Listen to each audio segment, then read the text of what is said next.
Pria melempar koin ke kuburan istrinya. Siapa sangka dia pergi begitu saja. Koin itu secara otomatis tenggelam ke tanah. Rupanya ada sesuatu di bawah kuburan ini. Benar saja, tidak lama kemudian sebuah tangan muncul dari bawah. Sang istri merangkak keluar dari peti mati. Dia hidup kembali. Lihatlah bekas luka jelek di tubuh. Dia langsung muntah. Jijik sekali. Belum sempat lap mulut. Dia segera menyadari bahwa ada cahaya yang menyilaukan di dekatnya. Dia akan pergi keluar untuk melihat apa itu. Lalu tiba-tiba hujan turun dengan lebat. Tapi hujan tidak menghentikan Laura. Tetapi ketika dia mendekati cahaya itu, dia berhenti. Itu adalah bayangan suaminya Shadow. Dia digantung di udara. Dihukum oleh sekelompok orang tak berwajah akan mati Laura. Laura marah dan meninju mereka. Tapi dia tidak berharap kepalanya jatuh dari lehernya. Sejak kapan aku sesehat ini? Kemudian Laura sepertinya memiliki power buff. Tidak masalah lawan mereka sendirian. Shadow dengan cepat diselamatkan. Tetapi karena orang-orang tidak memiliki terlalu banyak wajah, Laura sendirian dan satu lengannya terpotong. Terluka parah tetapi memilih untuk melarikan diri. Karena dia melakukan sesuatu yang tak termaafkan. Berapa tahun yang lalu, Laura juga seorang karyawan di kasino. Menjalani hidup yang membosankan setiap hari. Sampai suatu hari, dia bertemu si penipu Shadow. Semuanya telah berubah. Shadow tidak curang lagi. Keduanya dengan cepat menikah. Berpikir bisa bahagia nanti. Tapi Laura ingin Shadow kembali ke pekerjaan lamanya. Pergi merampok kasino. Sepertinya hanya uang yang bisa membuatnya bahagia. Shadow setuju. Tapi kali ini dia tertangkap. Dia dengan sukarela menanggung semua kesalahan. Cukup Laura menunggu dia. Iya. Akhirnya menunggu sampai hari dia dibebaskan dari penjara. Tetapi diumumkan bahwa Laura telah meninggal secara tidak sengaja. Tidak ada pekerjaan untuk pulang, tidak ada lagi. Dia hanya bisa kembali untuk menghadiri pemakaman istrinya. Di pesawat, dia bertemu dengan seorang lelaki tua bernama Wednesday. Dia adalah Dewa Odin. Dia ingin Shadow sebagai rombongannya.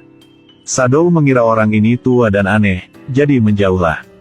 Tapi Odin seperti jiwa yang tidak terganggu, tapi masih mengikutinya. Harus memikirkan cara untuk memotong ekor hutang ini.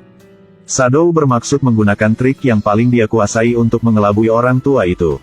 Tetapi bahkan jika dia memiliki mimpi, dia tidak akan berpikir itu tidak akan berhasil. Dan akhirnya menjual dirinya ke hari Rabu. Berapa tahun dia tidak pernah gagal. Ini akhirnya apa? Pada saat ini seorang pria berambut merah muncul. Dia bisa menghasilkan koin terus-menerus. Orang ini adalah Elfmet.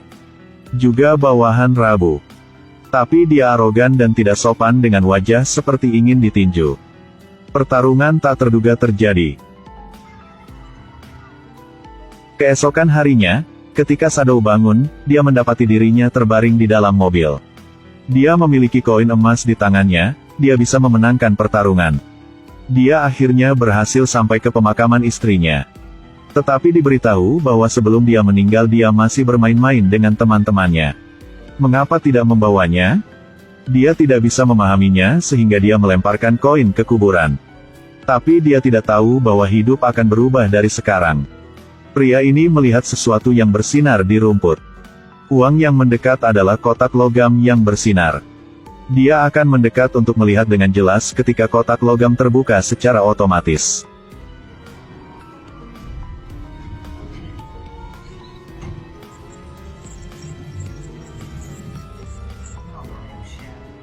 Duduk di seberang adalah anak teknis. Dia adalah dewa baru dunia. Ibu kota dunia diperintah oleh Raja para Dewa, Odin. Tapi umat manusia tumbuh dari hari ke hari. Dewa-dewa baru juga semakin kuat. Untuk mendapatkan kepercayaan orang, mereka pergi untuk merekrut bawahan sendiri. Dikatakan bahwa Shadow telah menjadi bawahan Odin. Dewa baru ini ingin merampok orang. Tapi Shadow adalah orang yang lugas. Tidak setuju, tidak dapat menghindari pukulan yang menghancurkan. Dia juga dibawa langsung ke tiang gantungan. Tapi sekarang kekuatan misterius datang. Di sebelah Shadow tiba-tiba darah mengalir ke sungai. Orang yang menyelamatkannya adalah istrinya yang sudah meninggal, Laura.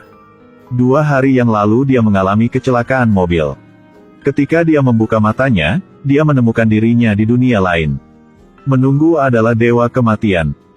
Timbangan berisi takdir yang telah disiapkan untuknya. Berat hatinya menentukan kemana dia akan pergi di dunia bawah. Karena Laura melakukan terlalu banyak hal buruk. Pencarian terlalu berat untuk pada dasarnya tidak memiliki hak untuk memilih. Pasti akan menderita segala macam siksaan dalam kegelapan. Tapi sekarang Laura sudah pergi. Dia merangkak dari tanah.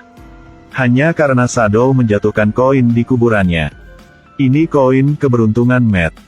Siapapun yang memilikinya dapat meminta apapun. Bahkan bisa mati dan hidup kembali. Setelah selamatkan Shadow, dia terus bersembunyi di balik pohon. Sampai Shadow pergi. Dia baru saja membawa pulang lengannya yang terputus. Dia tidak memiliki wajah untuk bertemu Shadow. Dia tidak merasakan sakit lagi. Karena dia tidak harus hidup kembali. Yang berubah menjadi zombie. Untuk menghukum. Di dunianya, Shadow menjadi satu-satunya objek bercahaya. Dia dengan hati-hati melarikan diri. Tapi lengannya diamputasi parah di masa lalu. Dia perlu menemukan seseorang untuk membantunya menjahit. Saat ini, hanya ada sahabatnya. Tapi dia pikir itu terlalu sederhana. Sahabat dengan cepat menjadi tenang. Mungkin pengawetnya terlalu banyak, jadi Laura harus keluar. Iblis sama seperti manusia. Audrey membantunya menjahit lengannya yang patah. Tapi bau busuk ini tidak bisa menipu siapapun. Audrey menarik Laura keluar untuk mencari udara segar. Tapi diblokir oleh 2 pria. Salah satunya Laura tahu. Dia adalah dewa kematian. Tapi kali ini dewa kematian tidak datang ke bumi untuk mengambil nyawa Laura. Dan dia bahkan merias wajahnya. Membuatnya terlihat lebih seperti orang yang hidup. Dia baru saja berkesempatan bertemu Shadow dalam wujud manusia. Halo sayang. Tapi dia masih belum menerima pengampunan Shadow. Kemudian Matt datang lebih dulu. Goblin setengah dewa ini akhirnya merasakan ada yang tidak beres. Sejak dia melawan Shadow, dia merasa semakin tidak beruntung. Meski hanya menumpang, pengemudinya juga sial. Dia memasukkannya ke dalam saku. Tentu saja. Koin keberuntungan dia hilang. Matt langsung teringat Shadow. Tapi orang ini segera menjatuhkan koin di makam istrinya. Matt pergi ke kuburan.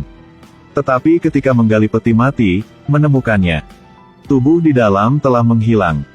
Matt membuka pintu kamar Laura. Tekuk lehernya.